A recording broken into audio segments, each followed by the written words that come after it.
Hello, everyone. Thank you all for joining us today for this almost our last session of the year of Art and Protest. We have one more next week coming up, but I'm really excited about today's session. And without further ado, I'm going to pass things over to my colleague Gregor Quack, who is writing his dissertation in the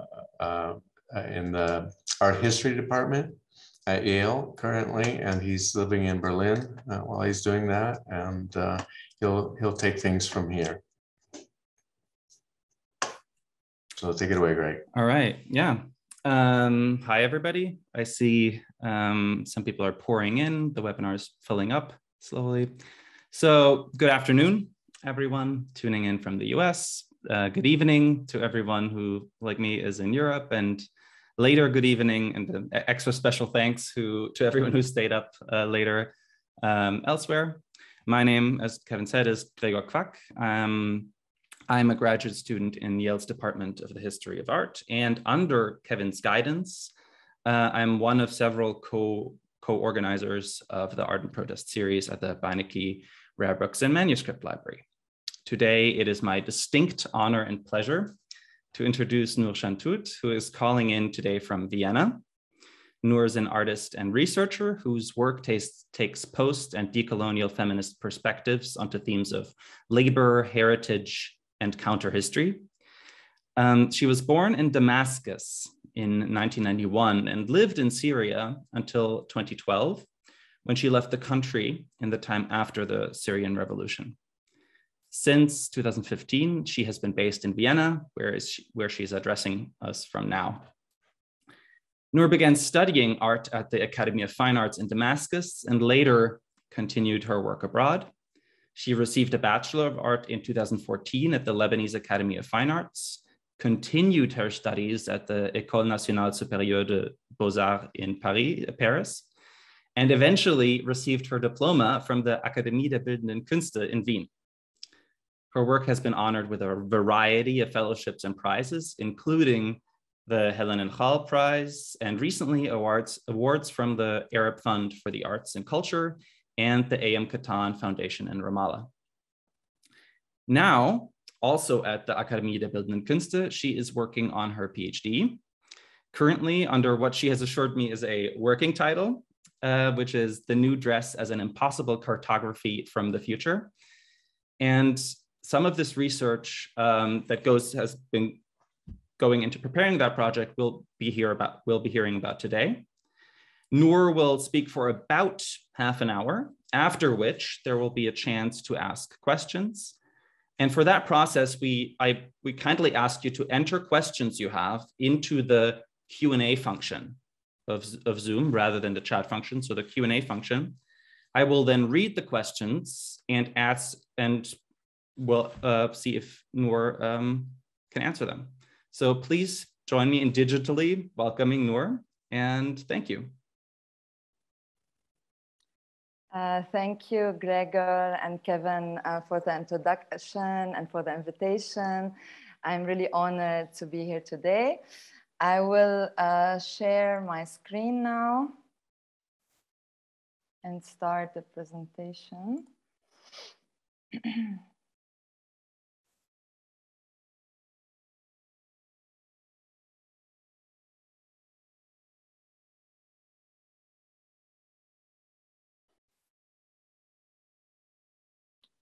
I will speak about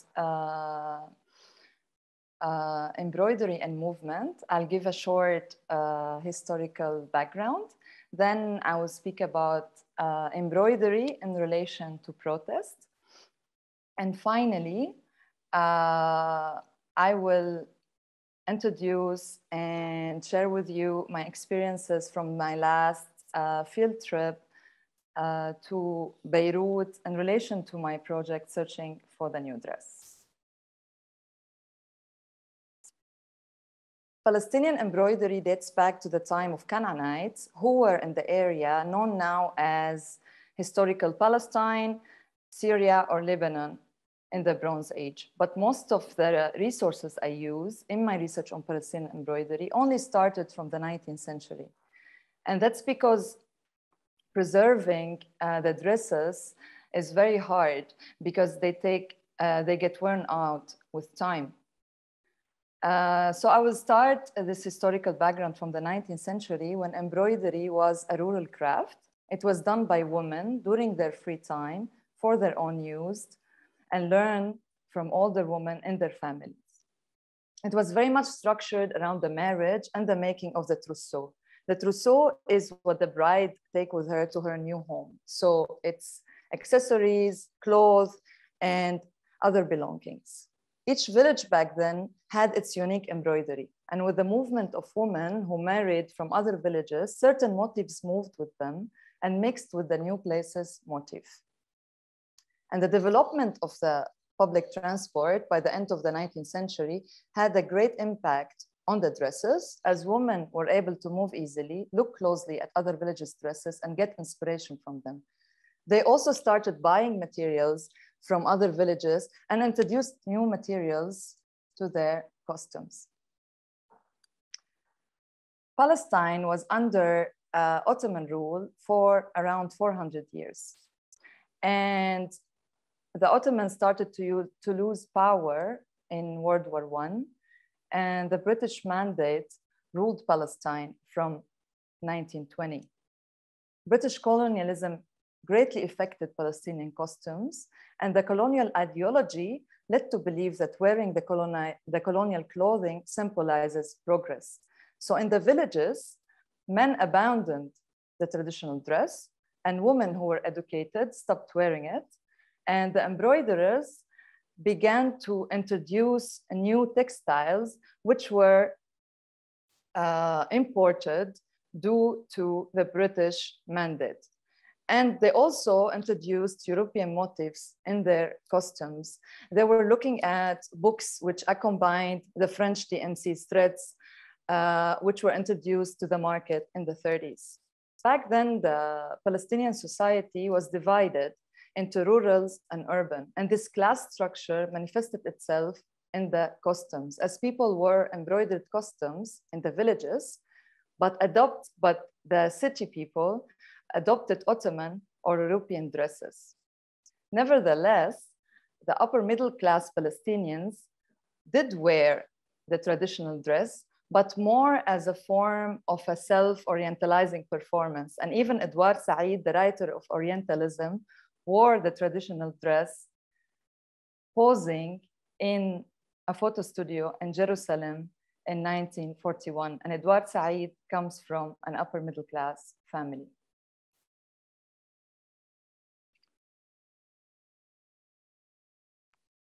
A feminist movement started in Palestine in the beginning of the 20th century. And the leaders of this movement were upper middle class women who had more resources to organize and more freedom than the peasants. And this movement directly took a political anti-colonial perspective, because these women were also organizing demonstrations against the British. And this is why the first women union in Jerusalem, which was established in 21, was forced to close after only 2 years because of the involvement in political activities. And this is exactly when embroidery started to relate indirectly to protest and to political activism. Because women were invited to practice embroidery in order to try to make an income out of it, to support them to be economically independent. And in 1936, a revolution happened against the British mandate and the Balfour Accord, and which promised Palestine as home for Jewish people. And in this revolution, the participation of women was totally conditioned by class. So the peasant women took more militant role in the revolution. They were fighting, they were smuggling weapons, they were hiding the rebels, while the women in the cities were more involved in organizing political actions and raising awareness about the importance of participating in boycotts and strikes.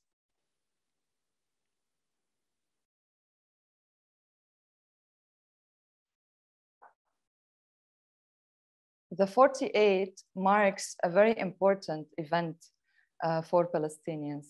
The 48 Nakba. Nakba means catastrophe in Arabic, and it's the event under which more than 700,000 Palestinians were forcibly expelled from their land by Zionists, and hundreds of Palestinian towns and villages were depopulated and destroyed.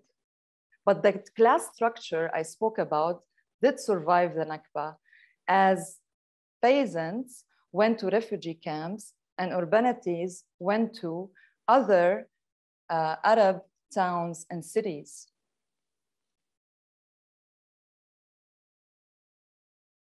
In the new place, in the camp, women found themselves in totally different socio-political, economic conditions.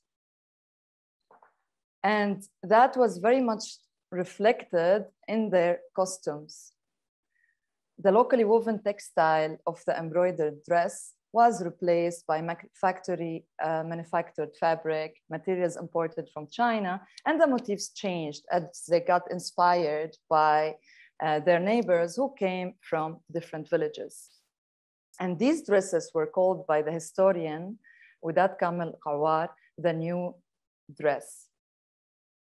With the emergence of the new dress, the embroiderers needed a new income in the camps after the loss of land. So they started working as embroiderers, and they started turning embroidery into labor. And this is how the dress started to move from the bodies of the peasants to the bodies of upper middle class women who bought these dresses to support the women in the camp. And they bought these dresses because wearing the dress became a political statement and a way of mapping the lost land. We can see here that we can map Palestine with different peasant dresses. Actually, these dresses are called in Arabic fallahi dresses, and fallahi refers to the peasants. And this shift from embroidery as a labor of love to labor, which happened in time of crisis, not only alienated the dress from the embroiderer's body and turned it to commodity, but also affected the freedom the embroiderers had in choosing their motifs. And until nowadays, embroiderers do not decide what to stitch, mostly, but the NGO or the embroidery center decides the motifs, which are copied from the pre-Nakba designs. And the women who decide these motifs are wage laborers and mostly well-educated, and the embroiderers are paid per piece.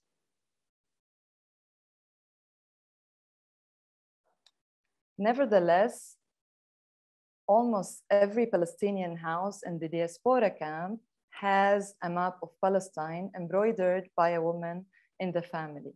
For example, this is a map of Palestine embroidered by my grandmother, who insists on stitching the map before settler colonialism, even though the map changed so much since then.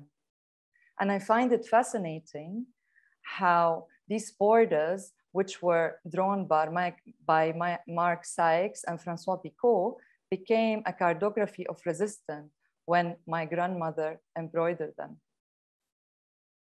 We see the same map on the Intifada dress, the uprising dress, which emerged in the 87 Intifada, and yesterday actually was the anniversary of the 87 Intifada, first Intifada. In the Intifada, these dresses functioned like a protest banner, but a protest banner which takes from 1 to 3 months in the making. Embroiderers embroidered the Palestinian flag when raising the flag was banned by the Israeli authorities. I think of these maps as maps of the resistance. They resist settlers, but they also resist the imperfect commodification of embroidery.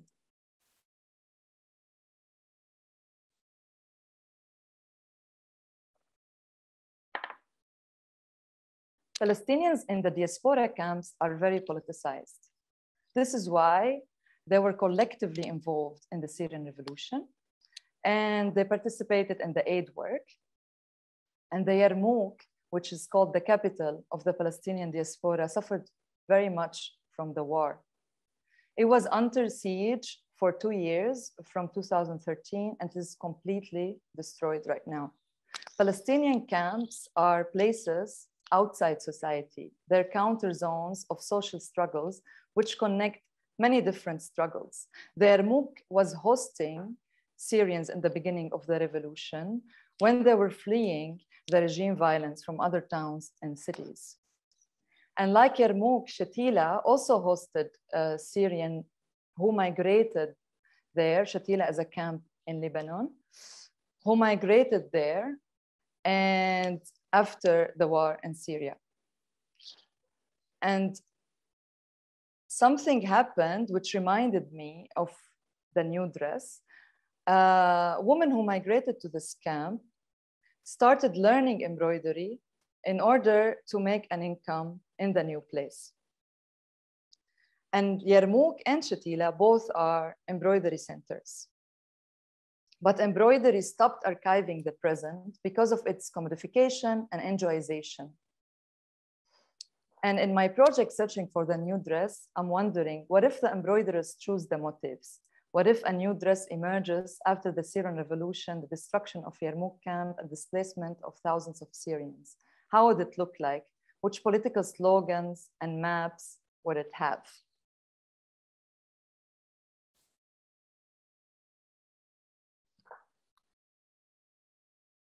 I traveled to Lebanon and visited Shatila. I visited various embroidery centers, and in order to identify the changes in Palestinian embroidery, I stitched various maps of war infographic maps from different times, which relate to the stories the embroiderers told me about their profession and about learning embroidery.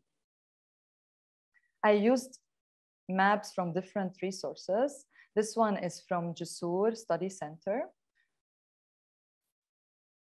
But I also used some maps which were done by anonymous Twitter users. And I had to use specific keywords like civil war, a word we don't use describing the situation in Syria. In Syria, we call what happened revolution or war, and people who support the regime call it crisis. I also embroidered a map which was published on the Jazeera website in 2015, shortly before the total destruction of the Yarmouk camp.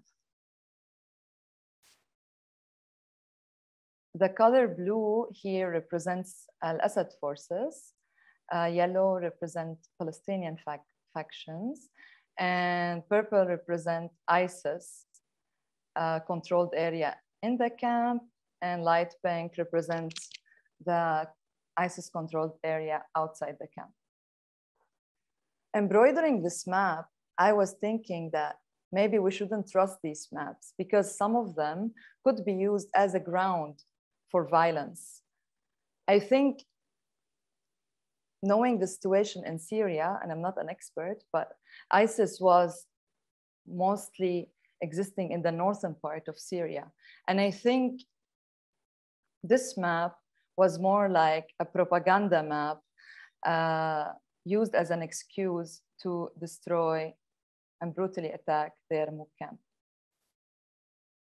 This is a picture I took from my last visit to Shatila Studio, which was set up in 2013 as a women's embroidery workshop by Basma and Zaytuna. Basma and Zaytuna opened with the arrival of Syrian women. And the studio was set to support Syrian women and helping them in finding an income. It's very interesting that out of the 70 embroiderers, only 2 are Palestinian women. And I found out that embroidery is practiced very differently in the center. The focus here in teaching embroidery is only on practice and only on producing it as a commodity. While in all the centers I visited in Damascus countryside, or in Lebanon, the embroiderers knew the history of embroidery, the names of the motifs, etc. And I noticed that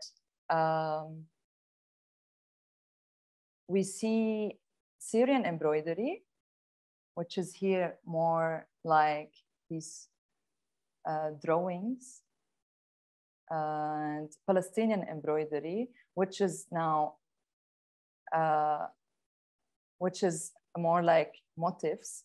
And actually Palestinian and Syrian embroidery were much more similar before, but because of the commodification of embroidery, only the close stitch survived. So it's much easier now to differentiate them. And I was interested in some pieces who reflected this change in the camp. And I asked if there were pieces which had Palestinian embroidery together with Syrian embroidery. And the answer was that only the pieces which were not produced as a commodity had both traditions. These are pieces the women used to practice embroidery. And here we see Palestinian embroidery, here we see Syrian embroidery. In my last trip, I was thinking much more about the term NGOs and NGOization. And I think I will focus a lot on this in my PhD work. Beit Atfal al-Sumud is an example of an NGO which does grassroots work. The NGO was established after the massacre of one of the camps, Tel al-Za'atar in 76. And this NGO, this local NGO, does a lot of work for the community, for the Palestinian community. And the person who decides the motif is a person from the community, Hanan. And when I asked her how she chooses the motif, she told me that she gets inspired by books, but she can change the motifs or the colors, something very new.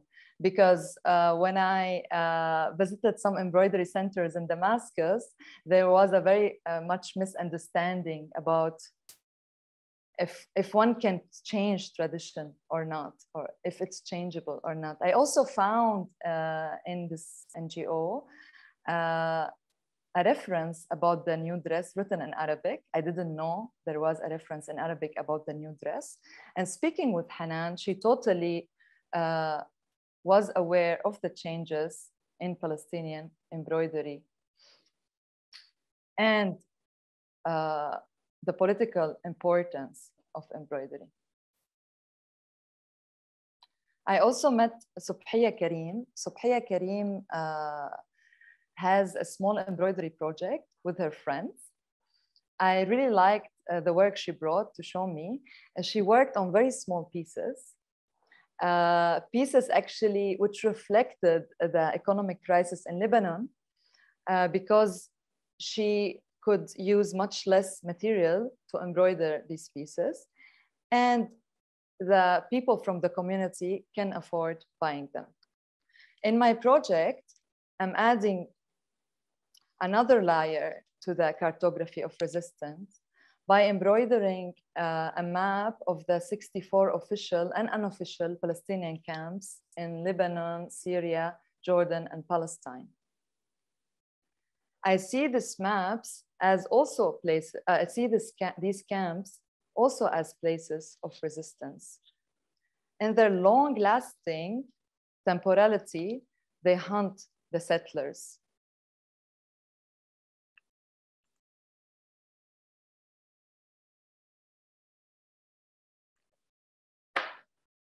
I'm looking at embroidery as a tradition of the oppressed. The oppressed are people who lost their history, and in the Palestinian case, the indigenous colonized Palestinians in and outside Palestine. I read this paper by Sami Khatib. He's a philosopher and my former professor. And I was very influenced by this paragraph. The revolutionary task of burying the dead while realizing the real content of the revolution is also a form of repetition, a non-farcical repetition that recalls the past's undeadness in order to let it go. This form of repetition is not about conjuring up a specter, the repetition of a certain content, or the reenactment of past happenings, but repeats its own attempt to work through the past in order to take leave of it cheerfully. I think of embroidery as a form of repetition. Embroidery as a practice is just about endlessly repeating the same motifs, but also a repetition of a tradition from the past. And in the revolution, this tradition invites to historize or counter-historize the present. And I think that the Androization offers a fake burial of the Palestinian death. This is why a revolution dress did not appear. Thank you. I hope this will invite for questions.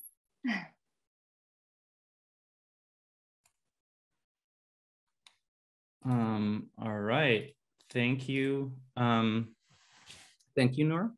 And as I said at the beginning, if any questions came up for Nour, please feel free to type them into the Q&A section of your Zoom window, then we'll be able to see them in order. So we'd be very interested to hear them. And I'll start off, I think, by asking Nour a little bit about, to kick things off, about sort of the transition from research into production. And so, Nour, you're sort of in this hybrid role that I know is common in sort of around European art schools. It's still less common in other places, but you're both getting a PhD and you're a working artist. And I wondered if you could sort of talk a little bit more about your plans from moving a lot of the research that you've done on the history of embroidery as a sort of tool for political expression. How are you going to move that into your own production in the coming, I don't know. I don't know how long this project is set up for, but in the coming months or however long. Yeah. Actually, the research will help me in designing the revolution or the new dress. So this research will take a very formal aspect. And also with the new dress I will design, I will write different stories about Palestinian embroidery. So the research helped me in choosing the aesthetics I'm working with, the set of the project. But if you're asking about the form, it will be shown in an exhibition, for example, as an installation. Mm-hmm. Yeah, and you're basically planning on learning all these techniques and sort of, but you know some of them already from previous projects, right? And so I have a question coming from Terry Marsh, and I'll read it. Are the young girls and women interested in doing embroidery? And where do they get their threads, their yarns, and their other materials? Are they made of cotton? What are the materials that they're made out of?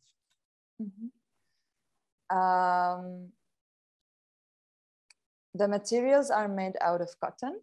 People mostly only use French threads, DMC, which are extremely expensive at the moment. And sometimes I try to convince the embroiderers in changing these materials, but they refuse.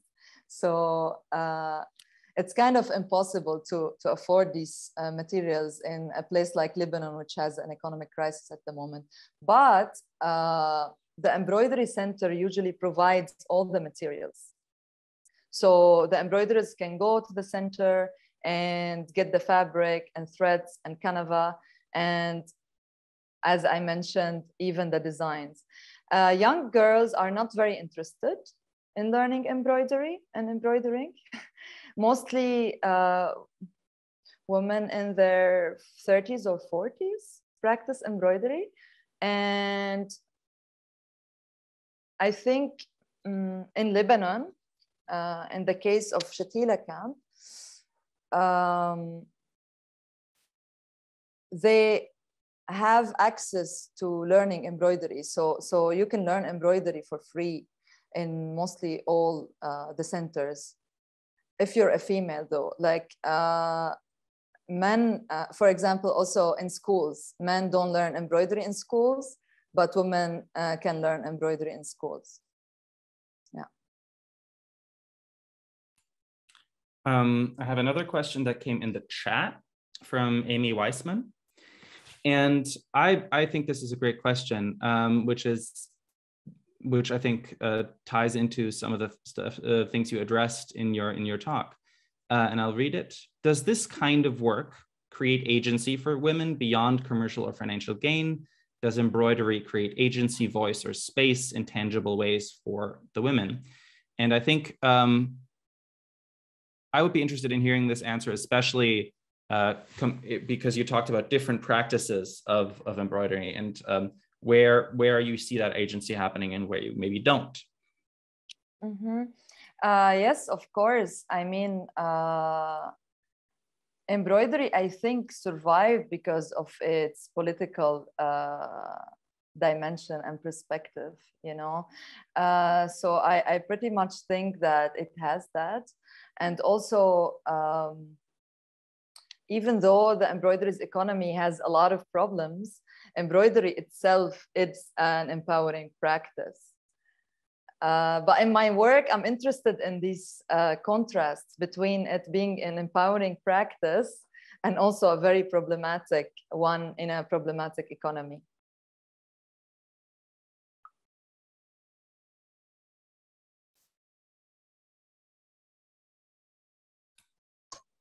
Yeah. So we have Kevin jumping in with a question really quickly. For anybody else, please continue to post them in the Q&A box on the bottom right of your window. Keep them coming. Yeah, please ask us some questions. Yeah, I thought your talk was really terrific and fascinating. I learned a lot from it, particularly how embroidery has been used in previous times as a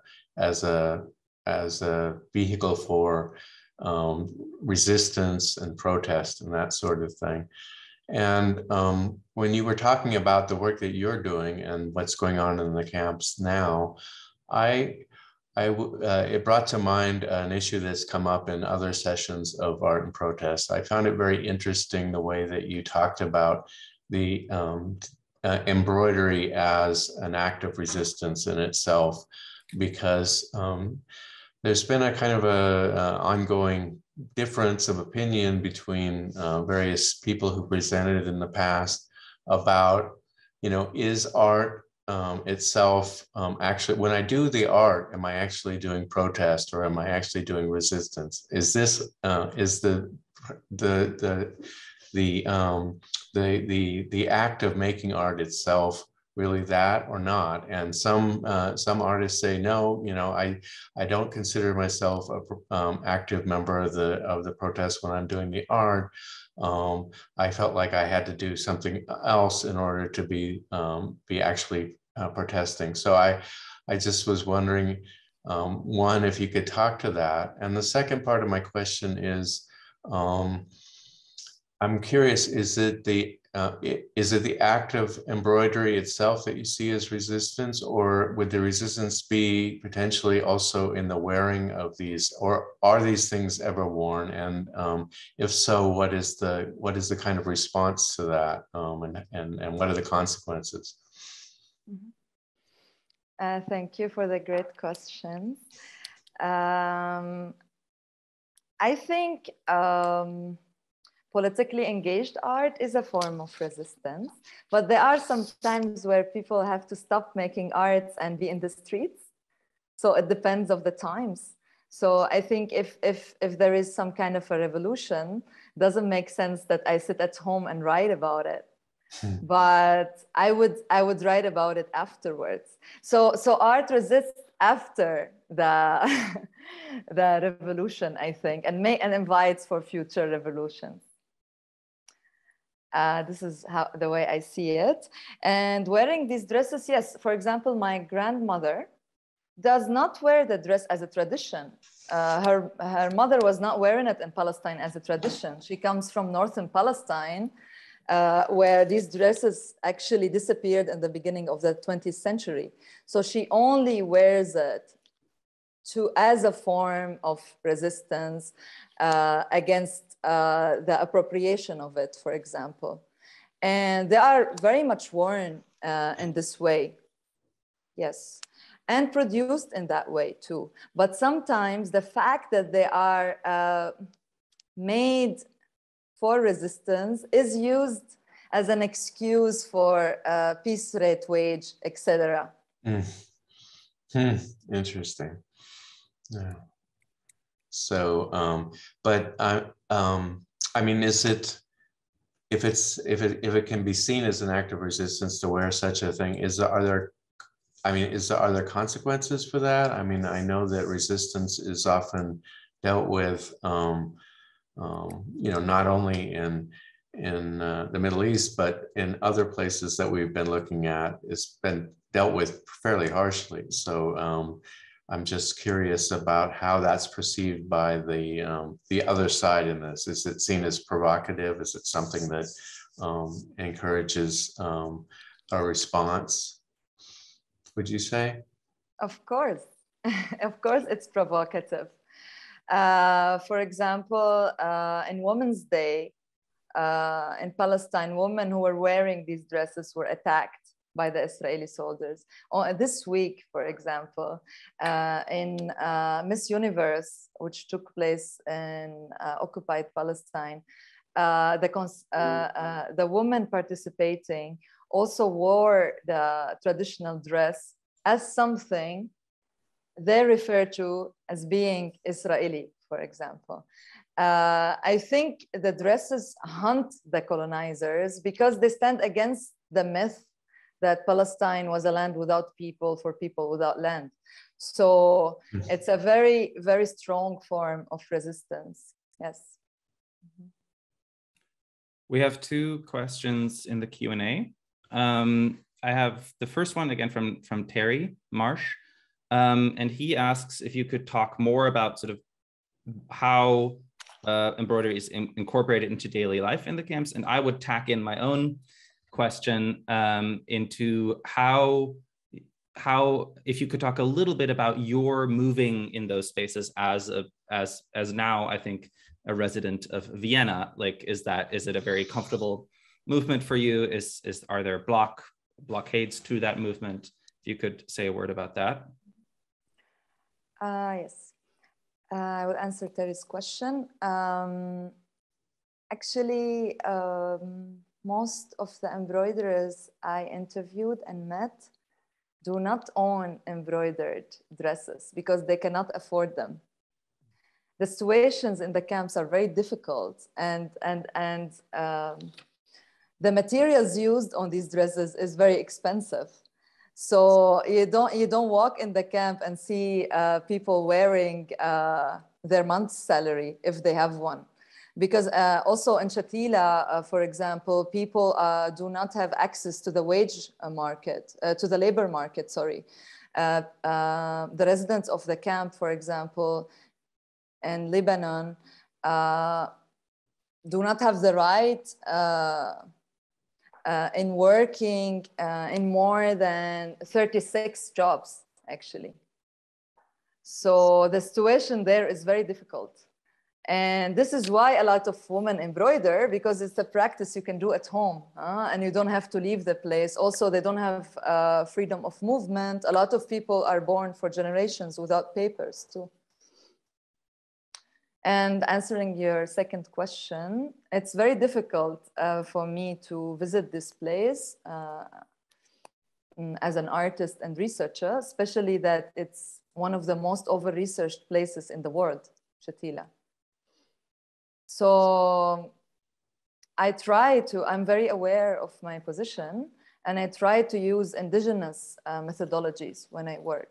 So my work is very slow. I use narrative methods. I share my own experience. A lot of times I travel and I don't go directly to the place. So I stay for like days before I can even visit the space.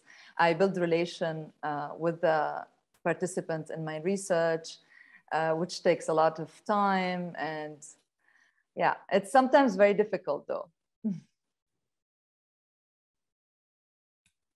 Yeah, thank you. That's a whole other dimension, the over-researchedness of the space. So we have another question in the Q&A from Sebastian Kokesh. And he asks, thank you for your talk and also for highlighting class background so clearly. My question is, does embroidering happen more as a communal practice or more by single people? Could you elaborate on possible changes of this throughout time? Actually, I think it is a communal practice. When I was writing a paper on embroidery in Syria after the destruction of the Yarmouk camp, I met some embroiderers who survived the siege of Yarmouk. And they told me they would meet together, and they didn't have electricity. So they would meet together and embroider in the garden of their place. And this was their way. They didn't do it for work, right? Like it's completely, you are in a very difficult situation, but it was their way in dealing with the war trauma and working together, helping each other, etc. So it is very much a communal practice.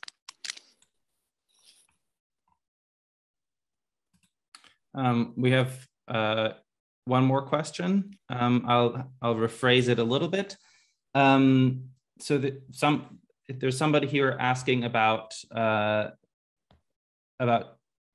they saw, for example, Afghan women wearing traditional dress during protests, and asks about whether you know anything about that, or I would generalize the question do you see parallels to the role of embroidery and sort of textile work that you see in other places throughout the Arab world or in other places in the world? Yes, actually, my supervisor and me had this discussion. I think I will focus on my PhD work about that, because embroidery was a practice of resistance in Afghanistan. Yes, there were these war rugs. They had also maps. They documented what happened. Also, I didn't start the research yet, but my supervisor drew my attention to Russian embroidery and the role also, and its role in the peasant movement, for instance. So I think it's important to draw these lines, and I will do that. But I'll try to do it in my PhD because I have much more time. Yeah. We have another anonymous question, and I'll read it. What can you tell us about the hidden symbolisms and/or languages of embroidery through different times? What about the intersectionality of different struggles in that regard? For example, the intrinsic anti-colonialism and queer feminist or anti-capitalist struggles. I think basically the question asks about how you think these symbolisms changing, and how different, if there's always room for more than one struggle in one type of embroidery. I mean, I hope so. I think in my work, I was hoping to see that. I was hoping to see a connection between the Syrian embroidery and the Palestinian embroidery, because on the ground, these struggles really meet. So, but I think in this time it's very difficult to see this, because the embroiderers do not even decide what they're gonna stitch. So am I gonna count on the NGOs to connect different struggles? No. So something should happen to make this possible. But before historically, embroidery was like an archive, which archived many different struggles.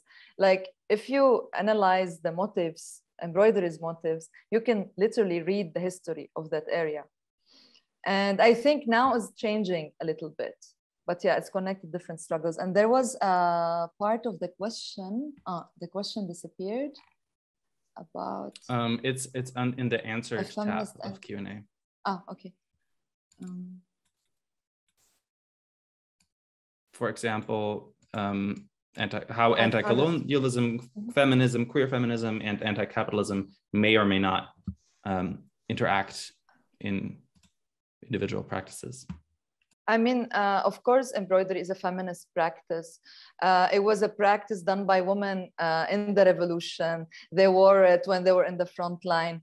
And also now is used by many queer artists who are trying to shed light on also its gendered nature.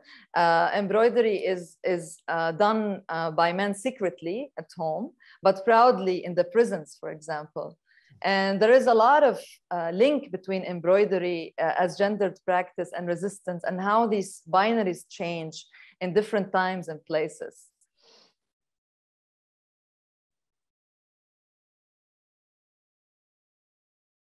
Sorry, I was muted there for a second. We have another question from another anonymous attendee. How does your work influence the narratives about Palestine in the European context? And I think we can extend that to the context in which you're working, such as institutional ones like the Academy of Fine Arts in Vienna. I mean, it's very hard to speak about Palestine in Vienna. And I think the fact that I'm trying with other colleagues and artists to speak about it is trying to change the narrative here. Trying to offer a counter narrative. Because here you're directly accused of being anti-Semite if you speak about Palestine. And I'm trying to offer another narrative. I'm trying to also invite to think about the Palestinian struggle as a struggle of decolonization. So it is important, hard sometimes. A lot of times I thought about moving out of here, still thinking about it, but trying to stay and yeah, do my role in the story and telling the story. We have another question from Amy Weisman. What surprised you most in your research? Did you learn something unexpected that you want to explore more in the future? I learned a lot of things, unexpected things. I learned that whenever I'm expecting this practice to stop, it's not stopping. So when I visited, for example, the shops which were selling materials in Lebanon, shops I bought from when I lived from there, people told me embroiderers are not embroidering anymore. The materials are very expensive. So I was like, okay, what am I doing here? And I was visiting these shops, speaking to the people who sell materials, and a lot of them didn't even have materials because no one is buying materials. It's really ridiculously expensive. But when I visited the camp, I noticed that the embroiderers were still embroidering in Corona, in the economic crisis. And when I asked about the materials, the centers told me that they just had a lot of materials from the past. The same happened, for example, when I visited Damascus in the post-war. I expected that after the destruction of a center like Yarmouk, I wouldn't find much embroidery left. But surprisingly, people were learning embroidery, like hundreds of people thought about making an income from embroidery. And were learning it in the post-war to make an income and so on. So I was very surprised by this practice. And I also learned to focus much more on its long-lasting resistance of the economic situation around it, people trying to stop it, etc. Mm-hmm.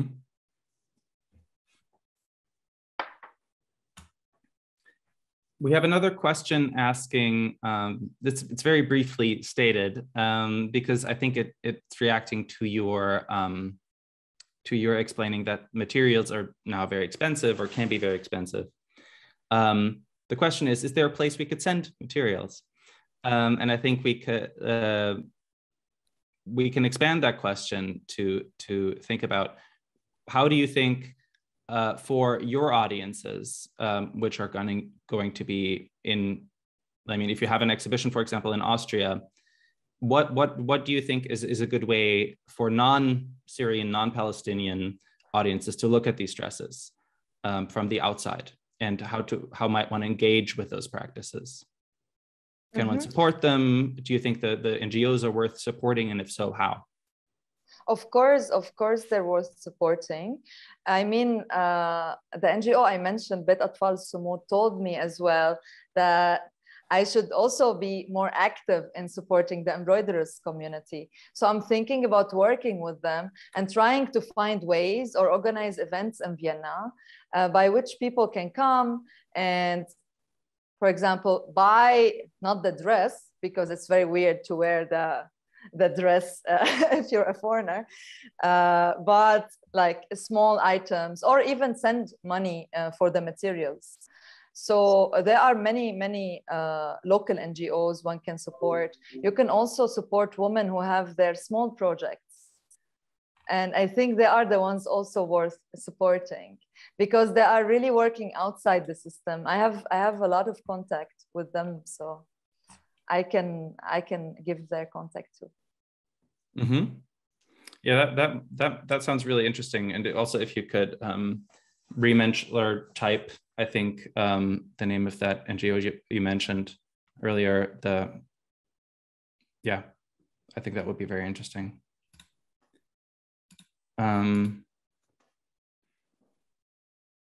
So it looks like I have the opportunity to ask another question, which is the issue of class has come up several times here, and I also appreciate your raising that question. It makes me think of my friend Mustafa Kayati, who was involved in the Arab Revolution, as he calls it, in the 70s, and we have his archive here at Yale, at Beinecke, and you know, the literature that he was dealing with is really very heavily focused on class issues and that sort of thing. And that revolution, for him, it seemed to be, you know, as much a question of class as it was of national identity or anything else. And I'm just wondering how the situation is, would you say now, and in terms of how people conceive of the conflict and the oppression that they're experiencing. Is it in terms of class? Because I mean, you know, people can't afford things, other people can, and also that you know, the people that they're making these dresses for are people who have much more money than they do. So is there a sense of antagonism there, or would you say it's more there is more solidarity than economic or class conflict involved? Mm-hmm.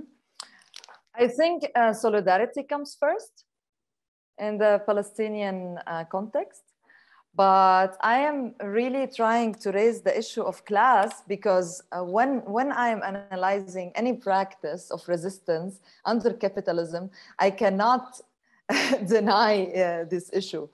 And I think the issue of class limits this practice of resistance a little bit. Mm-hmm. And also, you know, why these dresses have to be with extremely expensive materials anyways. I mean, I'm not, a lot of times I use, for example, cheaper threads, which are not bad at all, you know, but the fact that it's like the best material, the French threads, done by like only the upper middle class and the rich, really limits this practice. I mean, I would love to see these women who like embroidering wearing what they embroider because they have a very strong connection with it. They are the knowledge holder in the society. They know the history of it. They know that what they're doing is a practice of resistance. So why not, you know, abolish the class structure and the embroidery's economy? Thank you. Yeah, we have one, I think we can fit in one more question. And it's coming from Sebastian, who asks, are there artists, collectives, localities that you feel connected to? And more importantly, are there any upcoming events where one can support you? And I would expand the question beyond, I think, the Vienna focus of the question. What's coming after for you? What's next on the horizon? How are you moving forward? Yes, this project is for my solo exhibition I will have in Vienna in April in Minus of Space. This is the more recent project. And the first part of the question, actually, are there artists I am a collective I feel connected to in Vienna? Yes, I have a great group of artists here who make me grounded. A lot of them are musicians, like Asife. I have my colleague Firas Shhade, who's also a Palestinian artist. I have many different friends who also share my political interests here. So this is why I am staying here for a while. And yeah, I think I answered it, no? Yeah, yeah, and we'll take the trip to Vienna in April to Minus Off Space, it's called, right? Yes. I think because I know that that we're very strict about the 1 hour time limit here, we're approaching that. And I think before we stop, I just wanted to say thank you very much for joining us today, Nour, and for giving us a little glimpse into your practice, telling us a little bit about what's on the horizon for you. And yeah, we're excited to hear more. And to everyone wherever you're tuning in from, thank you so much for joining and for asking some questions. And yeah, Kevin, we have one more event to plug for next week, right? That's right. Yes. No, I'm I see that there's still some questions coming in, and it's always my unfortunate role in this to be the policeman who says, time's up and we have to go. And I hate to do that. This was absolutely fantastic. I learned so much. I just hope that this conversation can continue because it does raise a lot of questions about other forms of resistance in other places and how these things all might speak to each other. And hopefully we'll have an opportunity to do that at a later date. But for now, I do want to thank you for this. For those of you who are new to the series, if you would like to be on the mailing list for Art and Protest, you can just write to me at kevin.rep@yale.edu. And I'd be happy to put you on the mailing list and let you know about future events. We do have one more event coming up already next week. It'll be the last one of the year. Jacqueline de Jong, who will be joining us from Amsterdam to talk about art and protest in the 60s, and particularly the conflicts within the Situationist International involving art, and how that affected her first numbers, defiant first numbers of the Situationist Times. And then she'll also talk, though, about her experiences in Paris in '68, making posters for the Atelier Populaire. And then finally, she's got a show up now that's themed on the, in New York, on the immigration crisis in Europe. So she'll be talking about that and kind of comparing cultures of protest from the 60s with what we're experiencing today. So I hope you can make it for that. And with that, we've already run over and I've broken my own rule. So I will push the end button. But before that, just one more time, thank you very much. Thank you so much. To both of you and to everyone for coming. So have a good night.